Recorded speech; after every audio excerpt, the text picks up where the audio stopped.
নবাবগঞ্জ উপজেলার মধ্যে একটি প্রাথমিক পর্যায়ে সুনাম অর্জন করেছে এবং আমাদের অত্র এলাকার সম্মানিত গুণীজন ব্যক্তিবর্গ তাদের সহযোগিতায় আমরা এই বিদ্যালয়টি আমরা সামনের দিকে এগিয়ে নিয়ে যাচ্ছি। আমি মনে প্রাণে আত্মবিশ্বাসী। আমাদের এই পশ্চিম এলাকা সম্মানিত ব্যক্তিবর্গ যারা আছেন তাদের সহযোগিতা পেলে আমাদের এই প্রতিষ্ঠানটি আমরা আরো সামনের দিকে এগিয়ে নিতে পারব।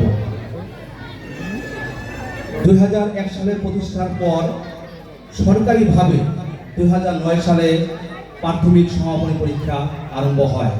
সেই 2009 থেকে আমরা পর্যায়ক্রমে আমাদের বিদ্যালয় থেকে 100% পাস, পাশাপাশি আমাদের জিপিএ 5 পেয়ে আমাদের স্কুল অনেক সুনাম করেছে এবং প্রতি বছরই আমাদের এই বিদ্যালয় থেকে